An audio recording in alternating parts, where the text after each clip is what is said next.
The fog thickened, enveloping the park like an icy veil, cloaking everything in semi-darkness.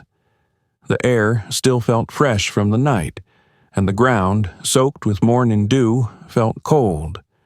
This park had known a lot of silence, but today it was unusually dense, almost palpable. All sound, even the footsteps of the occasional passer-by, was muffled by the fog, as if the world were pressed to the ground and silent. On one of the benches where the park avenue began sat a woman. Her figure was small and fragile in this vast expanse. Her wrinkled face bore the marks of long years of fear, pain, and ceaseless struggle. But in her eyes, even clouded, there was fire. The kind of fire that burns in those who have seen everything from downs to uprisings. The kind of fire that does not fade, even when the body grows weak and the strength is gone. She stared ahead, ignoring the people walking by. They didn't notice her.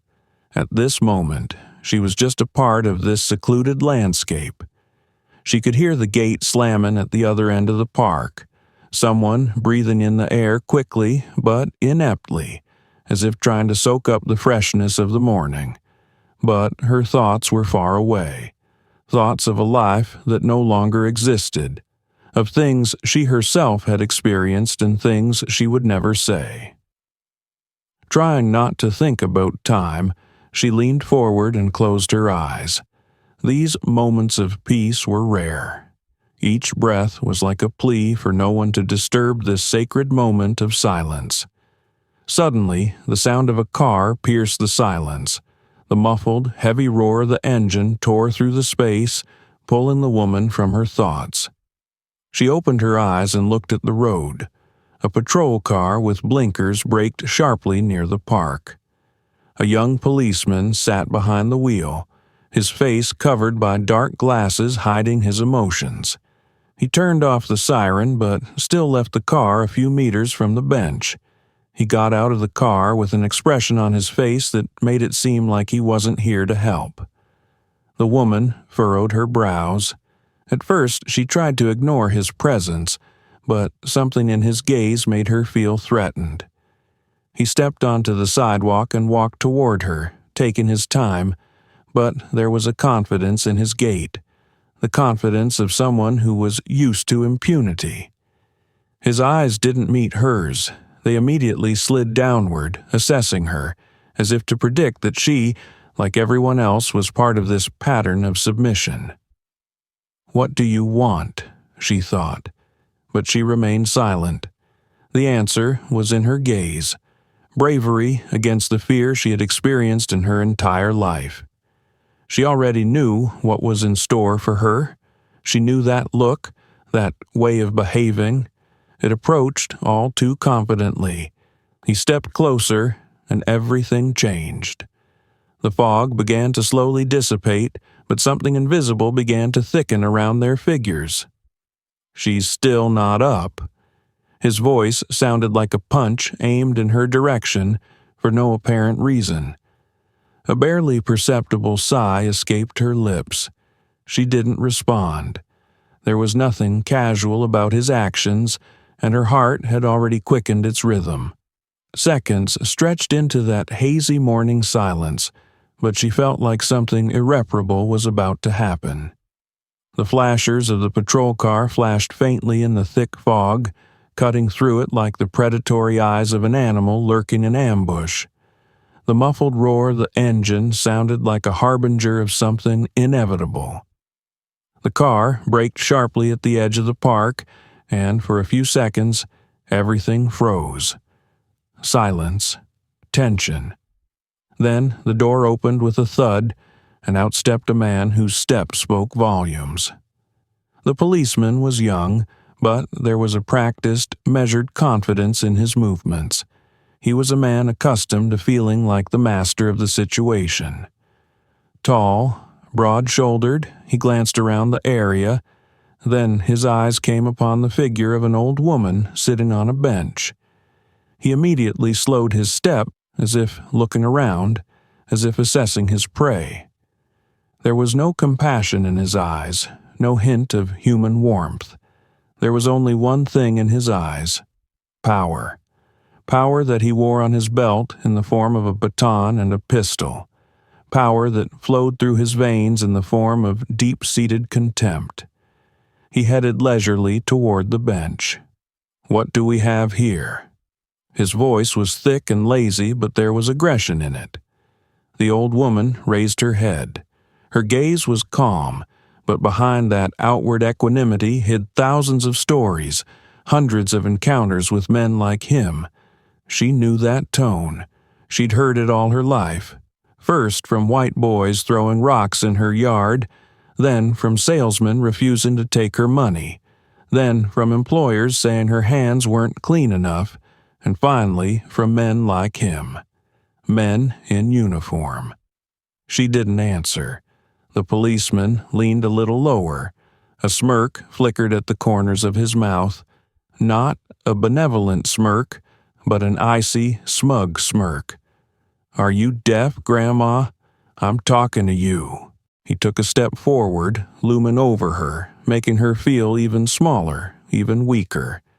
Her body ached from years of work, her bones no longer moving as easily as before. But even now, she didn't let the fear show in her eyes. "You can't sit here," he continued, leaning closer. "Okay, if you were normal, but you're not." The word hung in the air like a stinking odor. She was still silent. Her silence irritated him. He was used to people like her either begging or snapping at him. But she just stared at him, straight ahead, firmly, as if he were not a person but something insignificant, a speck of dust that had accidentally fallen into her palm. The policeman straightened up, inhaling the air forcefully. "I'm tired of repeating myself." His voice suddenly became sharper. "Get up, quick." The woman shook her head slowly. "I'm not breaking the law," she said calmly. The phrase infuriated him. He stepped closer, his boots crunching loudly on the gravel of the path. "You're disrupting it with your mere presence." He leaned over and grabbed her coat sleeve sharply.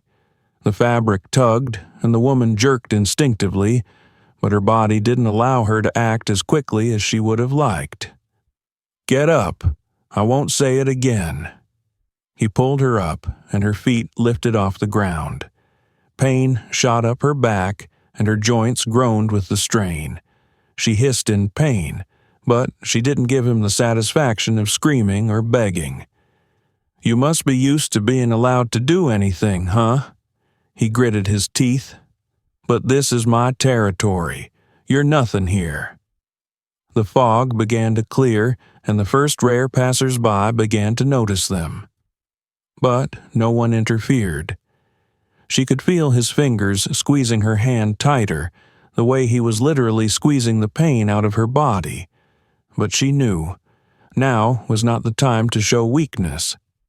She drew in a labored breath, lifted her head and looked directly into his eyes. "You're afraid," she said quietly. It wasn't an accusation. It wasn't a challenge. It was the truth. The policeman's face twitched. The fingers on her hand clenched tighter. "What did you say?" "You're afraid," she repeated. "You're afraid even of dead old women like me." Something dark, uncontrollable flashed in his eyes. He didn't just want her to leave anymore. Now he wanted her to feel her worthlessness. "Let's see what I'm afraid of," he hissed and shoved her back sharply. She didn't have time to regroup. Her legs buckled, her body collapsing heavily to the cold ground. Pain shot through her knees, and her palms slammed into the hard ground. At that moment, something changed. Through the fog, through the thick, pressing air, quick footsteps sounded. Footsteps she would recognize from 1,000. The policeman heard them too. He straightened sharply, his lips pressed into a thin line. Someone was approaching, and now things were about to change. Let's pause for a moment. Write in the comments where you're listening to our stories from. Have you experienced something similar in your life? Have you faced an injustice that left a mark on your memory? It's important for us to know your perspective. Don't forget to subscribe so you don't miss the sequel. And now we continue. The cold of the earth permeated her palms. She raised her head slowly, trying to pull herself together, but age was taking its toll. Her joints protested, and her heart, tired from years of struggle, pounded slow and heavy. She knew not to rise quickly, not to show pain, because men like him fed on pain. The policeman loomed over her like an executioner over a victim. His boots were only a few centimeters from her toes. He didn't even offer to help. On the contrary, his eyes showed his obvious pleasure that she was now where he thought she belonged. "Shit," he grinned, shaking his head. "Look how pathetic you look." The woman still didn't say a word. She saw the pure hatred in his eyes, and that didn't make her afraid. What was scary was that it was normal for him. He leaned closer. "What are you doing here, huh? You think this park is for everyone? You're wrong. You." He nodded slowly, as if explaining the obvious to a child, "are nobody here." He straightened up and stretched out his leg as if in passing. Slowly, leisurely, he touched her coat with the toe of his boot and ran it over the fabric with apparent pleasure, as if testing it for strength. "Where did you even come from, huh?"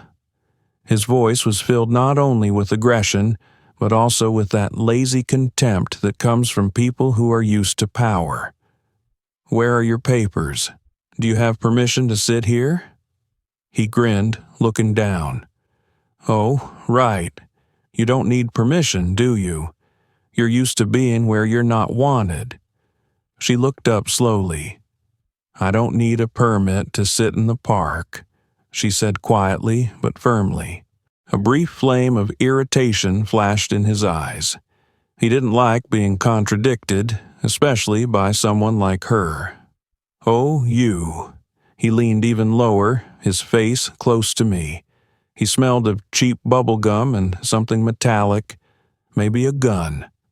"I know how people like you like to bicker.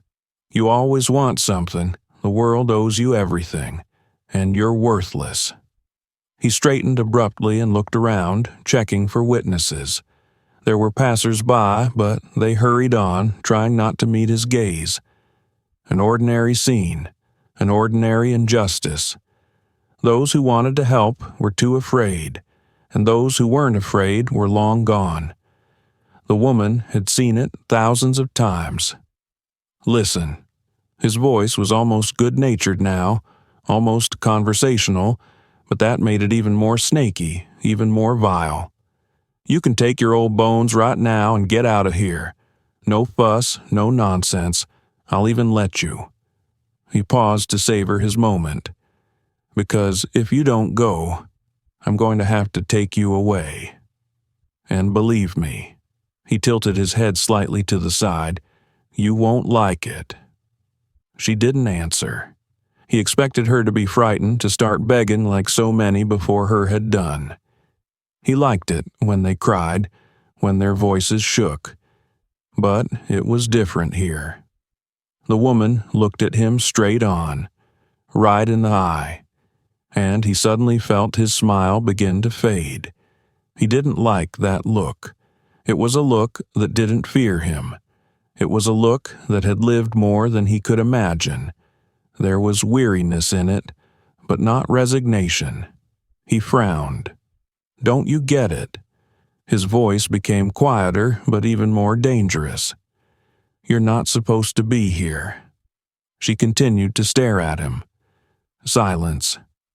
"Get up," he ordered sharply. She slowly, with effort, began to rise. Her hands trembled, her body protested, but she didn't let herself stagger. She stood up and stood in front of him, an old woman versus a man in uniform, and she didn't look defeated. "Okay," he said. He took a step back, pulled out his walkie-talkie, and grinned. "You chose it," he said coldly. "Now you're coming with me." And at that moment, through the thick fog, through his confident grin, came a voice that made him freeze. "Let her go." The policeman turned around sharply. There was a man standing on the walkway. Tall, formidable, his son. The fog, as if sensing the tension in the air, began to thicken even more, filling the space around the figure of the woman, the old man, the policeman, and his victim, covering them with its cold blanket. Every look, every movement was now almost tangible, as if a decisive battle were being fought. The policeman could no longer tolerate this woman's silence, her indifference to his attempts to intimidate. It wasn't just annoyance, it was deep humiliation that she wasn't paying attention to him. The flames of hatred burned brighter in his eyes. She, one of those who had once been inferior and had no right to a voice, dared to stand before him without expressing fear. He could not afford to relent. "You bloody old woman, you don't understand," he said through clenched teeth, but his voice became more threatening.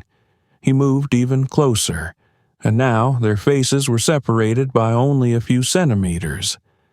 The policeman's gaze became as sharp as a knife blade. He could hardly contain his anger. "You leave me no choice, so come on, get up." The woman did not move. She was still standing in front of him, slow and unperturbed. Her eyes did not express fear. They were full of something else, something the policeman couldn't understand, but which irritated him to the core. This old woman was not someone who could simply be broken with words. Finally, he couldn't take it any more. With an angry growl, he grabbed her shoulder sharply, so hard that her body nearly lost its balance. He pulled her up, forcing her to forcefully stand up, and pushed her forward, ramming her into the ground with force. She staggered, but managed to hold on, nearly losing her balance. It was humiliation in its purest form. She didn't fight back, but her eyes, when they rose up at him, weren't full of fear. They were full of pain. "You won't get up if I tell you to, will you?" He stepped even closer, his breath hot and harsh. His words were like blunt blows. It was like he was trying to break her spirit, to make her feel worthless. "This is your last chance. Get up and leave before I decide what to do with you," he continued threateningly, grabbing her sleeve and holding it so tightly that the fabric began to tear. She finally spoke. Her voice was not what he had expected. It was quiet, but so firm that it made his heart sink. "I'll stand here until you leave." His hand clenched around her shoulder like an iron fist, but she didn't give up. There was no fear in her eyes, no tears.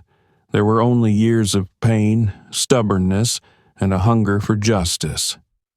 She could feel her bones clenching in pain despite her age, but she did not give up. She knew that in the years of humiliation, in the years of insults coming her way, no one had the right to break her, and certainly not this man. The policeman bit his lip nervously, feeling his patience on the edge. He would do anything to subdue her, to feel that he could finally shut her up, keep her quiet. He pushed her again, harder. The woman nearly fell in response but managed to stay on her feet again. Her palms were barely touching the ground, and her whole body was sore and tired, but her eyes were unchanged. The policeman approached again, this time, his voice hoarse with anger. He was close to crossing the last line. "You bloody old bitch, I'm sick of your games. You've let yourself go too far," he shouted, and pushed her with such force that her shoulder slammed into the corner of the bench. She clamped her mouth shut to keep from screaming, but the pain was unbearable. Her hand pierced the air and clutched the edge of the bench. But she was not falling again. Her steadfastness was such a counterpoint to his rage that it made him lose the last capacity for self-control. His arm tightened around her neck. He almost didn't notice his fingers digging into her skin. But there was no fear in her gaze.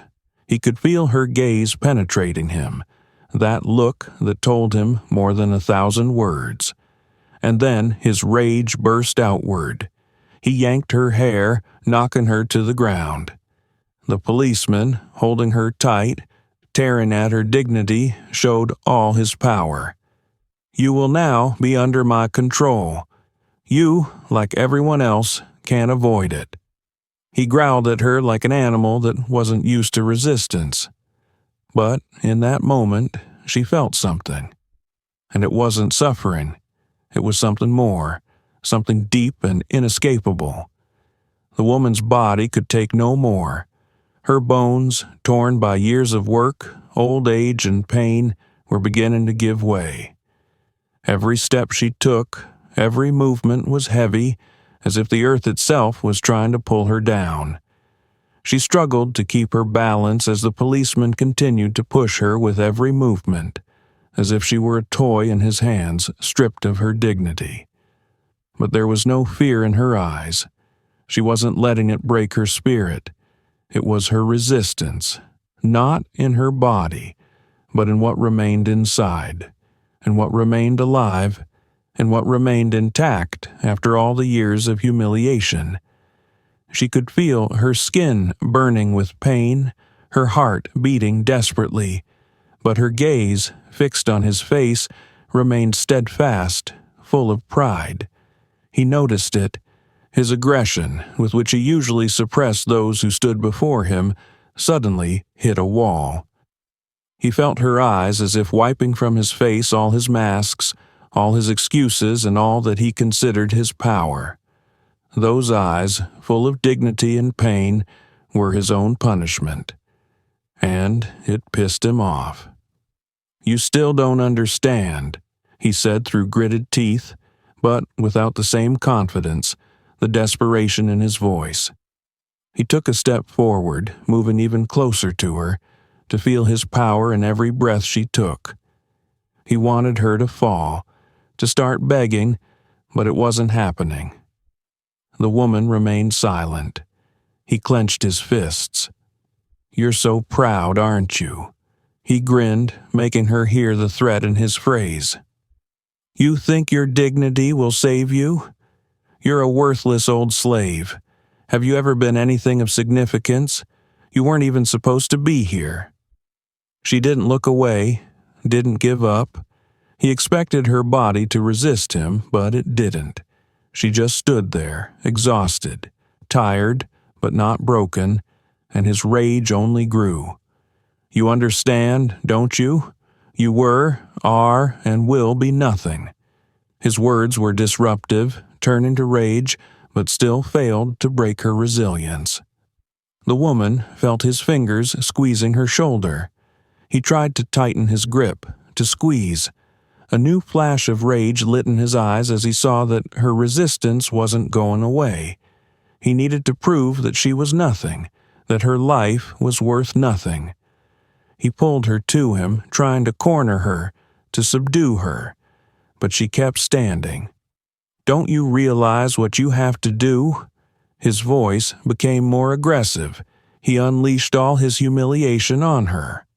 "You can't tell me what to do. Nobody wants you." She answered him with a look. That gaze was so intense that it silenced him for a moment. He couldn't believe that that look was still full of power.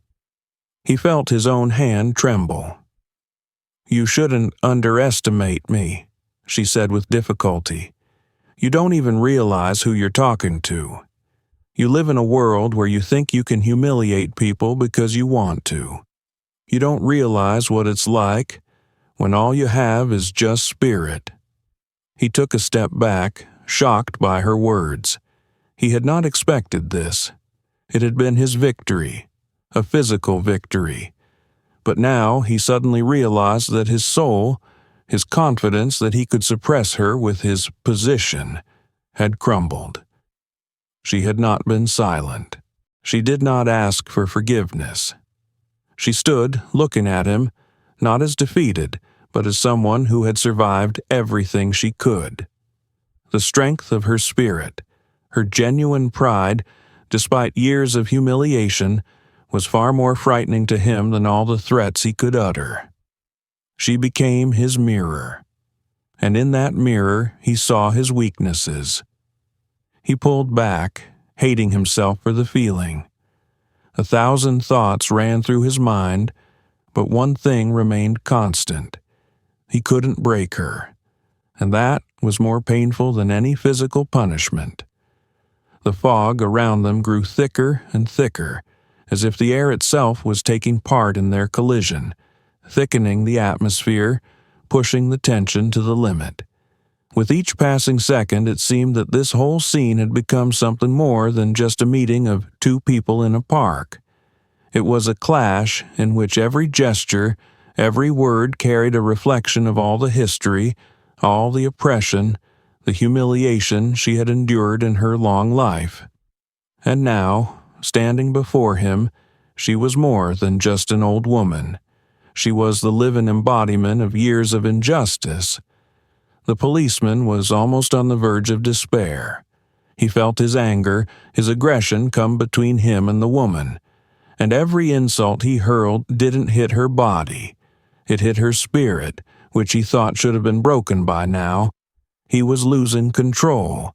He couldn't take it anymore. "Are you still breathing, you old black thing?" His voice was hoarse with rage, the words spewing out like sharp stones into her face. "You don't even realize who you're dealing with. You think your black hide means anything? You think you can do anything just because you're an old woman?"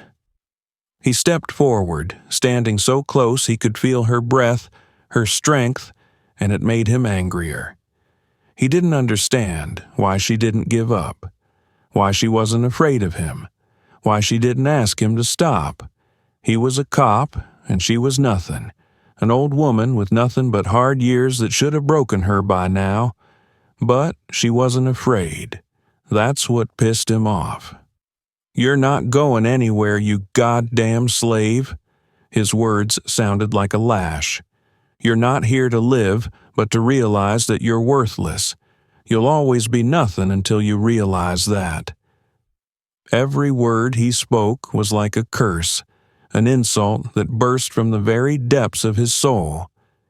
He knew he couldn't break her, but he went on anyway. He tried to make her feel his insignificance, his helplessness, his injustice.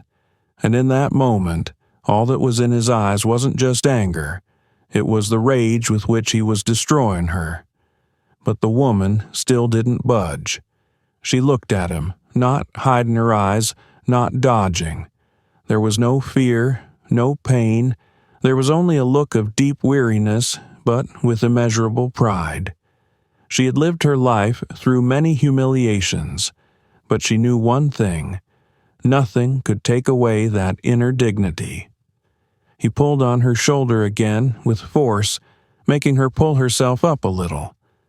His fingers clenched into a fist. He wanted her to be afraid, to let her body give in to his strength, but his actions were beginning to seem ridiculous. He held her as if she were his property, but she continued to stand, even as her body lost strength, even as her muscles shook. "Do you realize who I am, Grandma?" His words were no longer just a threat. They sounded like a challenge to her entire existence. "I could just take you away, and you wouldn't even be able to protest. You're worthless. You'll always be low.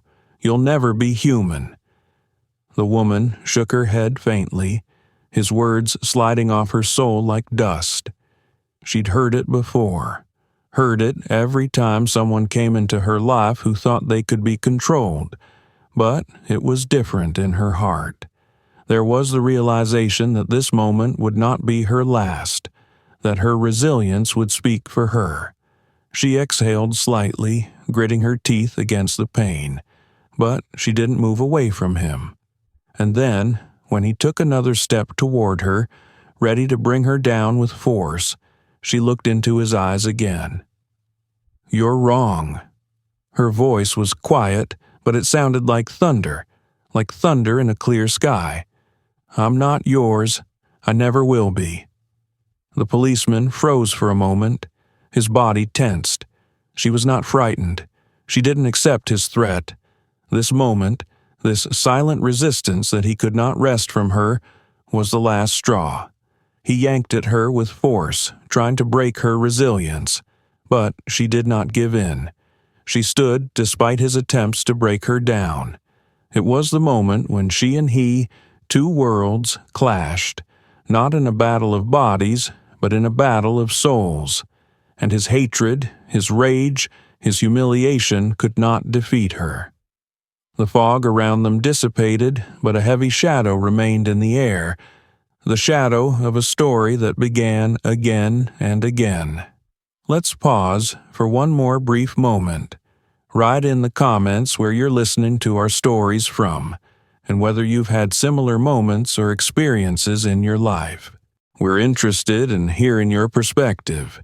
Subscribe so you don't miss the continuation. And now we continue. The policeman stood in front of her, his breathing heavy and ragged, his face contorted with rage. He could no longer tolerate her silence, her steadfastness. She was not begging for mercy. She was not trembling with fear, and he was that hateful, burning look of her unbroken spirit. He didn't understand how the old woman could stand before him as if her life was worth nothing. It made him angry, but what irritated him most was her confidence, her silent resistance. She was so calm that he felt helpless. In his world, in a world where he was the force, he couldn't understand why she wouldn't give in.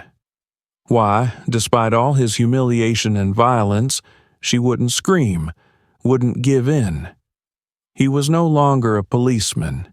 He had become a creature possessed by anger, and now, with every blow he struck, with every word he uttered, he was trying to regain his power, his strength, his steadfastness, which he believed she was destroying by her silence. He stepped forward, his eyes glinting like knife points, and his body was already empty of tolerance. He grabbed her by the shoulder, turned her around, and slapped her hard across the face. The woman didn't expect it. The blow came like a bolt of lightning, like a projectile that knocked her off her feet. She felt her head fly sideways, and pain pierced her face as if all life had been thrown away for a moment. Her body slid to the ground, unable to resist. She fell, her bones hitting the ground with a crunch. Her chest heaved heavily, and her breathing became ragged. He didn't stop. His hand came up again, and he was ready to hit her again. She was on the ground, unable to get up, but she still didn't scream. She looked up at him from under heavy eyelids, her eyes clouded, losing focus but not giving up. He crouched down next to her, smirking, feeling all his aggression, all his hatred for her flow through his body. "How are you, you old black thing? Still not on your knees?" His words, like a knife, sliced away her dignity again. He glared at her with contempt, feeling her life lose importance under his blows. But she was not defeated. She tried to rise, though her body refused her. She, with each breath, felt the pain penetrate deeper into her old bones. She was ready to fall again, but not give up. This wasn't just a fight with a policeman. It was a fight for her essence, for her soul, for her life. She looked at him with eyes full of pain and fear, but there was also something more in them: contempt. Her heart beat faster, and she could feel the weakness spilling through her body. But every glance she gave him told him one thing: "You won't beat me. You can break my body, but you won't break my soul." Her breathing became even more ragged, her eyes losing focus, but her determination never left her. Her scarred soul, which had endured all the harshness of her life, told him silently, You don't understand anything." He took a step back, looking at her with a bitter, ironic smile, thinking she must be broken. But inside her, inside this woman who had endured so much humiliation, pain, and fear, there was something that continued to burn.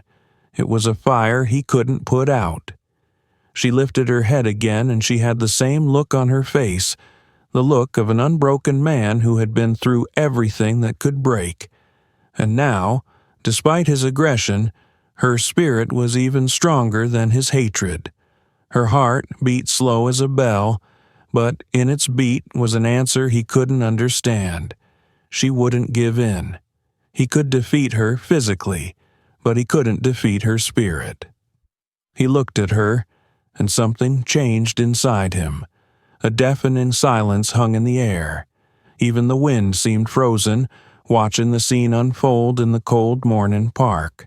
The fog had already begun to dissipate, but its gray clouds still shrouded the ground, hiding everything around them. The world had shrunk to a single moment, a single scene. An elderly woman lying on the ground, her wrinkled hands trembling, her face stained with dust, but no defeat in her eyes. A man in uniform towers over her, his lips curved in a smug grin. But everything changes when the sound of footsteps. Heavy, fast, sure. He appeared as if out of nowhere, as if fate itself had brought him to this moment. A son. His face was tense, his clenched fists showing that a hurricane was raging inside him. His eyes darted around the gruesome scene of his mother, defeated, humiliated, beaten.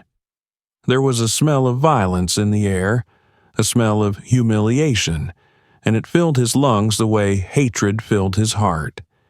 He didn't say a word. He was just walking. The policeman noticed him and froze for a moment. He didn't expect anyone to show up. He thought that this old woman was alone, that no one would stand up for her. But this man in front of him, he wasn't just a passerby. He was her blood, an extension of her. The policeman's eyes narrowed. "Who the hell is this?" he said dismissively, but his voice was no longer so confident. The son didn't answer. He stepped closer. He saw his mother struggling to breathe, her shoulders shaking, but her gaze remained steadfast. He saw that she was not defeated, but he also saw that her body could no longer fight. Fury blazed in his chest, but his face remained stony. The policeman took a step back, but immediately straightened up, regaining his self-confidence. "It's none of your business," he said, but there was something different in his voice. He could feel the atmosphere. Something had changed. The son looked straight into his eyes. "You hit my mother." Simple words, but there was something icy in them, something irrevocable. The policeman snorted, shrugging defiantly. That old woman fought back. She deserved it. The son didn't move. "You hit my mother," he repeated, a little quieter. The policeman felt his fingers clench into fists. He didn't like the way the man was looking at him. It was the same look as his mother's, but much more dangerous. Now what? He smirked, trying to regain control of the situation. "What? You think you can do something to me? It's the law. It's my job." The son tilted his head slightly to the side, studying him. "The law?" His voice was low, filled with hidden anger. "You call that a law?" He took a step closer. The policeman now felt his tense energy like a taut string. "The law," the son continued, his breathing steady but his voice threatening. "So, you think you can beat up an old woman? You think you can humiliate her because she's black?" The policeman gulped. "I'm doing my job," he tried to say again, but his voice betrayed him. It shook, even if only for a split second. The son grinned. "Your work?" He stepped even closer, and now they were face to face. "That's your job? Breaking those who can't defend themselves?" The policeman felt his back covered in cold sweat. "Look, you'd better go," he said, but he didn't sound so confident now. "It's none of your business." "You hit my mother," the son repeated again. And at that moment, something flashed in his eyes that would make even the most confident man feel fear. The policeman realized he had lost control, and the silence before the storm hung in the air. The policeman couldn't take his eyes off the man in front of him. His face turned pale, and for a second he felt something inside him begin to crumble. That look, those eyes, full of anger but contained. The man didn't scream, didn't grab his weapon. He stood in front of him like an unbreakable wall, and it was as if everything around him became unimportant. The park was gone, and it was just them. He, who had been used to dominance throughout his life, and the one who stood in front of him was something he couldn't understand. The anger was at an all-time high. It was like a taut string about to break. The policeman took a step back, his breathing quickening. He realized that his behavior, his actions, the power he was so accustomed to wielding, was now out of control. He could feel the panic growing inside him, but he tried to hide it. He was a cop. He had to be strong, not to depend on that look. But the look in his son's eyes was like a cold knife that went through his soul. He realized that it wasn't just a man standing in front of him now. This was a man who was willing to do anything to protect his family, his mother. And this man was no longer afraid. The policeman took another step back, but his legs wouldn't obey. This man was a real threat, and he realized it. The situation was out of his control. His usual sense of authority, which had seemed unshakable before, suddenly collapsed. The man didn't move, but his energy filled the air. He stood there like an elemental that was about to burst forth, destroying everything in its path. Restrained, cold, he did his best not to give in to his anger. But this moment was decisive. He knew he could no longer remain silent. The policeman continued to try to regain his superiority, but he was no longer sure of his victory. He took another step back, his fingers unconsciously clenching into fists. His son continued to look at him, his eyes full of pain, but also determination. He was ready. He was ready to give everything for his mother. He could feel his blood boiling, how everything that was happening at this moment was a disaster for the cop. He was ready to answer for all the years of humiliation, all the years when people like him thought they could control other people's lives. He stepped forward. "You hit her." His voice was quiet, but imbued with such force that the policeman couldn't hide his confusion. "You thought you could get away with it. You thought no one would pay attention. But now you're looking into my eyes, and I'll tell you one thing. You're not going to walk away. You're going to pay for everything." The policeman noticed his hands began to tremble. He couldn't understand what was happening. This man was just an ordinary man, but there was such power in him that it destroyed everything that stood in his way. That look, that steadfastness, he was scared. He took one last step back, but his body wouldn't listen. He felt his confidence crumble. Every step he took now was empty, filled with fear. He was no longer the one in control. He was the one at the center of it. Son took another step forward, and the air around them shrank. He was like fire, and now the policeman could feel the heat of his energy piercing his defenses. He held back his anger, but every glance at him poisoned his soul more and more. He couldn't stop it. The son looked at his mother. She was still lying on the ground, her body wounded, but she had not lost the pride in her eyes. He felt his heart clench, and it gave him even more strength. "Do you understand me?" he asked the policeman, his voice growing quieter and quieter, but filled with such power that the policeman felt his chest tighten with fear. "You can't hide." The policeman saw his son's slow and steady approach, and rage flashed in his eyes. He was on the verge of breaking him completely. The policeman realized that he could no longer walk away. The moment dragged on, like a taut string ready to burst. The policeman was on edge, his breathing heavy, as if he were trying to breathe through a constricted throat. He tried to hide his fear, but his eyes already read confusion, defeat. The man in front of him, the son of the one he had just humiliated and beaten, was like an indestructible force, and he couldn't ignore it. Every step, every word of his son shattered his confidence more and more. Like a building hit by a storm, his world was crumbling before his eyes. Without another word, the son stepped forward. His decisive step was like a blow that made the policeman recoil.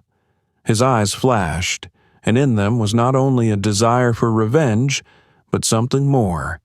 The realization that he could no longer let this go on.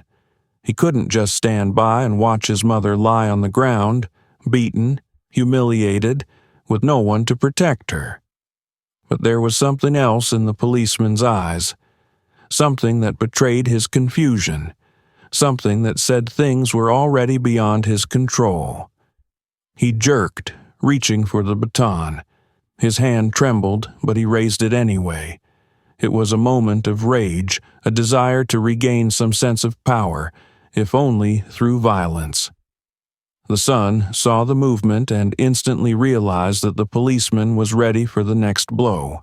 He pushed him hard in the chest. The policeman fell, but immediately got up, clutching his baton. The son did not back down. He realized that this moment was decisive. "You can't go on," he said, his voice as hard as stone. He looked at the policeman, but he saw more than just a man in uniform. He saw the whole system, the injustice that his mother and so many others had lived with for years. The policeman tried to strike again, but at that moment something unexpected happened. His son lunged forward, grabbed his arm, and at the same second his fist shattered the air. He wasn't violent, he was determined. And in that moment, as his fist slammed into the policeman's chest, everything seemed to freeze. The policeman recoiled, his eyes widening with shock. He didn't realize how the man in front of him, the one he was trying to humiliate, was so strong. The son turned to see his mother lying on the ground, and there was no longer the fear in her eyes that he had seen when he first arrived. She looked up at him, and he realized that this was the moment that would change everything. Everything that had been happening to them was now becoming obvious. This encounter, this clash, was not just a fight with a policeman. It was a clash of two worlds, two eras, two states. The son helped his mother up. She struggled to get up. Her body was battered, but she didn't allow herself to be broken. She looked at the policeman, who was now confused. His baton had fallen to the ground, and he stood as if he realized that he had lost more than just the fight. He had lost everything that gave him power. Her son silently took her hand, and they began to walk away without looking back. The policeman remained standing, his gaze blank. He realized that what had just happened would have no end. He himself had become part of this tragedy, part of a chain of violence that continued from generation to generation. He couldn't turn back time. He couldn't change what had just happened. And while their struggle didn't end with this clash, with this moment in the park, the consequences were inevitable. Power could no longer be what it used to be. It was different now, and they knew it. The fear-filled world was disintegrating, and another was taking its place. What do you think of this story? Share your thoughts in the comments. Have you experienced racism or injustice in your life? Your opinion is very important to us, and we value each and every one of you. Subscribe to our channel and give us a like if you enjoyed it. Your support is always welcome. Write the phrase fortitude and strength in the comments so we know you're listening to the end. We wish you a good day.